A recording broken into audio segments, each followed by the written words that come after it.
दोस्तों, ये ईरान अंदर जो दंगा फैलाया जा रहा था उससे तो निपट रहा है और निपट चुका है ज्यादातर।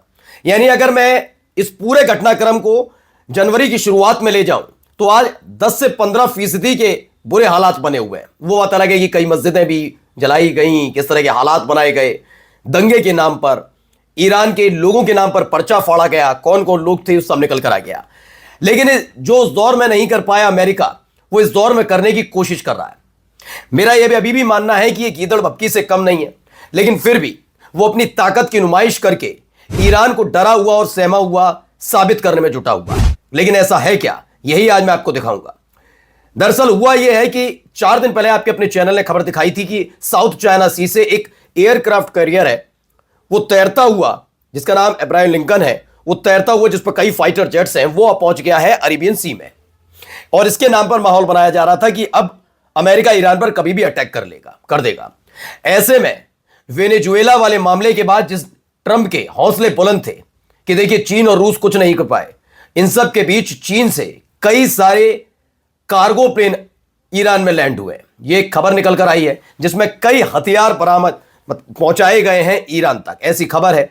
वो खबर भी दिखाऊंगा, वीडियोस दिखाऊंगा, और तो और आज आपको यह भी दिखाने जा रहा हूं कि ईरान ने जो सुरक्षा बल अंदर के इंटरनल होते हैं उनके साथ साथ जो मिलिट्री कमांडर्स हैं उनसे कह दिया है कि 48 घंटे में अपने अपने मोर्चे पर पहुंचिए, कैसे भी हालात हो, कुछ भी हो, क्योंकि कभी भी कुछ भी हो सकता है और हमें तैयार रहना है। ख़ामेनेई साहब के एक ऐलान के बाद काफ़ी चीज़ें, समीकरण मिडिल ईस्ट में फिर बदले हैं, और तो और अमेरिका हौसले बुलंद कर रहा था उधर, और इजराइल अलग प्रिपेयर होकर बैठा है। क्या कुछ होने जा रहा है मिडिल ईस्ट के अंदर, उससे जुड़ी कई महत्वपूर्ण खबरें हैं। क्या वाकई ईरान पर अमेरिका हमला कर देगा या सिर्फ ये गीदड़ बप्की है, दिखाता हूं। नमस्कार, मैं हूं प्रज्वल गौतम और आप देख रहे हैं खबर चौक। ईरान से जुड़ी हर एक खबर आप तक हम पहुंचा रहे हैं। मैंने पहले भी कहा और आज भी कहता हूं कि ईरान वाला तो एक्सपोज हो गए, अमेरिका और इजराइल, ये क्लियर हो गया। रजा पहलवी के बारे में लगातार बताता हूं कि अमेरिका और इजराइल के हाथों में खेल रहे थे। पहले इजराइल के हाथों में नहीं खेलते थे रजा पहलवी, लेकिन इस दौर में जब अमेरिका और इजराइल की बन रही है और मिडिल ईस्ट की बात हो तो रजा पहलवी इजराइल और अमेरिका से कह रहे थे हमला कर दो, ईरान पर हमला कर दो भाई, कुछ नहीं अपने देश पर हमला करने के लिए कह रहे थे। ये सोचिए मानसिकता क्या है। खैर, इन सब के बीच एक खबर निकल कर आई कि एयरक्राफ्ट कैरियर पहुंच रहा है, अरेबियन सी तक पहुंच गया, ईरान तक पहुंचेगा, ऐसा दावा है। अब पहुंचेगा नहीं पहुंचेगा वो समझ जाएंगे भी आप, लेकिन फिलहाल कुछ प्लेन्स हवा में उड़ते हुए नजर आए और ईरान में लैंड हुए हैं, ऐसी खबर है। ये वीडियो है।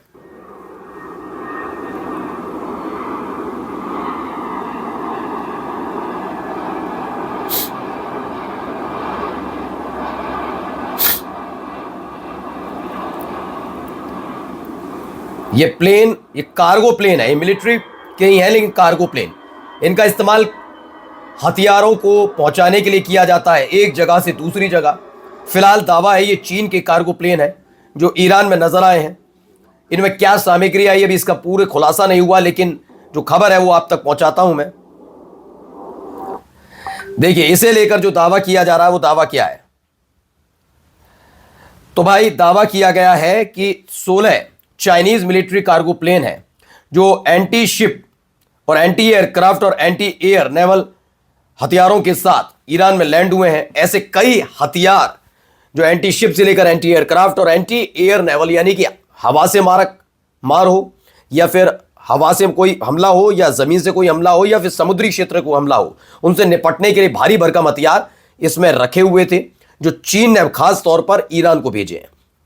ऐसे वक्त में जब अमेरिका और खास तौर पर डोनाल्ड ट्रंप बार बार कह रहे हैं कि हमारा एयरक्राफ्ट कैरियर पहुंच रहा है, पता नहीं क्या होगा, पता नहीं क्या होगा करने, तो दूसरी तरफ ईरान ने पूरी तैयारी कर ली है। वो जानता है कि भरोसा अमेरिका पे किया नहीं जा सकता। मैं हमेशा कहता हूं अमेरिका पर तो भरोसा हो नहीं सकता, राष्ट्रपति कोई हो। दूसरों के देश में दखलंदाजी करने का इस देश पर ठेका ले रखा है इस देश ने, है ना। अब जरा मैं खबर दिखाता हूं अगली क्या है। देखिए, ये खबर निकलकर सामने आई है जिसमें ईरान ने अपने मिलिट्री कमांडर्स को ऑर्डर दिया है कि वो 48 घंटे में अपनी अपनी पोजीशन पर पहुंचे। हर एक इलाके में जहां वो पोस्टेड थे उसे अपने कब्जे में लें और पूरी तैयारी के साथ रहें। ऐसा रहे कि अभी अगले घंटे ही, अगले मिनट पर, अगले आधे घंटे में हमला हो सकता, उस लिहाज से तैयारी करके रखें। कोई बहाना नहीं, कोई कुछ नहीं, क्योंकि बात अब देश की अस्मिता की है। जो पहले दंगाइयों के जरिए कराया जाने वाला था वो हो सकता है कि हमले के जरिए करने की कोशिश हो, तो इसलिए सब अपना अपना मोर्चा संभालें और खास तौर पर उस मोर्चे को संभाल कर रखें जहां पर लड़ाकों को ईरान में घुसाने की कोशिश की जा सकती है इस हमले के एवज में, तो वहां से थोड़ा बच कर रहे। यानी इराक वाली खबर मैंने आपको बताई थी सीरिया से आईएसआईएस के लड़ाकों को खासतौर पर इराक भेजा गया है और इराक में जाकर उन्हें छोड़ दिया गया है। दावा यह है कि अमेरिका का प्लान आईएसआईएस के जरिए ईरान पर हमला कराने को लेकर है। यानी एक तरफ वो समुद्री क्षेत्र से हमला करे थोड़ा दिखाने के लिए, और दूसरी तरफ आईएसआईएस के लड़ाके घुस जाए और ईरान में आतंक फैलाएं, इसके लिए तैयार रहने के लिए कहा है। अब इन सब के बीच खामनेई साहब का एक बयान आया है, जरा सुनते चलिए।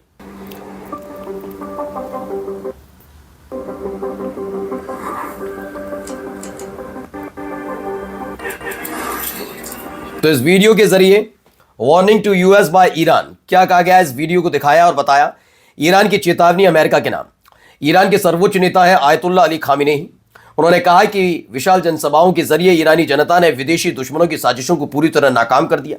उन्होंने इसे अमेरिकी नेताओं के लिए चेतावनी बताते हुए कहा कि वे धोखेबाज गतिविधियां बंद करें और गद्दार भाड़े के तत्वों पर निर्भर रहना बंद कर दें, यह कह दिया है। अब अमेरिका क्या कर रहा है तैयारी, जिसको लेकर मिडिल ईस्ट गरमाया हुआ है। जो खाड़ी देश हैं, खासतौर पर मैं बार बार बताता हूं, ये देश युद्ध से दूर रहते हैं और यही एक वजह है जिसके चलते अमेरिका ने यहां पर मिलिट्री बेस भी बना दी अपने।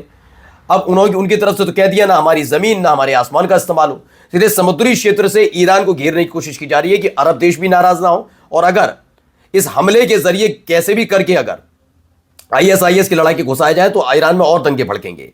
तो यह पूरी तैयारी की जा रही थी। देखिए क्या कह रहे हैं, we have a lot of ships, हमारे पास बहुत सारे शिप्स हैं जो ईरान की तरफ जा रहे हैं, एयरक्राफ्ट कैरियर भी है जो ईरान की तरफ बढ़ रहा है। देखते हैं क्या होता है। बड़े नॉर्मल तरीके से इसकी एक वीडियो भी जारी की गई, देखिए वीडियो आई है निकलकर। तो भारी तादाद में हथियारों से लैस, लड़ाकू विमानों से लैस ये एयरक्राफ्ट कैरियर पहुंच रहा है। कई जहाज और हैं यहां पर, और इन्हीं जहाजों का जिक्र डोनाल्ड ट्रंप कर रहे थे कि आगे ना जाने क्या होने वाला है। ये एयरक्राफ्ट कैरियर है, दावा किया जा रहा है अरेबियन सी तक अभी फिलहाल यूएसएस अब्राहम लिंकन पहुंच गया है। देखिए मैं इधर उधर की नहीं, ये बात हकीकत है। अगर अमेरिका और ईरान की ताकत को देखा जाए तो अमेरिका ज्यादा ताकतवर है, लेकिन अमेरिका के सामने दुविधा भी है। वो हर देश को धमकी तो देता है, लेकिन बैसाखी चाहिए होती है उसे। इसे मिडिल ईस्ट में बैसाखी के तौर पर सारे देश थे यहां मिलिट्री बेस बने, लेकिन ईरान के गुस्से को देखते हुए उन अरब देशों ने मना कर दिया, इसलिए उस मिलिट्री बेस से वो हमला नहीं कर सकता। अब अपनी साख बचाने की वजह समझिए जो भी है, इसके जरिए वो ये दिखाने की कोशिश कर रहा है कि अमेरिका डरा नहीं है। एक और खबर है, they have arrived the US strike naval force led by the aircraft carrier USS Abraham Lincoln has reached to the Arabian sea near Iran. Iran के बेहद करीब पहुंच चुका है। अब डरा हुआ कौन है? डरा हुआ इजराइल है। उसे पता है कि अगर ईरान हमला भी करेगा तो शायद वो सीधा स्ट्राइक अमेरिका तक न हो। वो पता लगा आईसीबीएम उसके पास आ गई, अब इंटरकॉन्टिनेंटल बैलिस्टिक मिसाइल आ गई जो सीधे अमेरिका पर वार कर सकती है। वो देखा जाएगा कि उतना बड़ा हमला होता है क्या, ईरान वो रिस्पॉन्ड करता है नहीं करता। लेकिन ये पता है, इजराइल को पता है कि अमेरिका कुछ करेगा तो उसकी कीमत इजराइल को भुगतनी पड़ सकती है। खबर क्या है, Israeli forces preparing for US attack in Iran.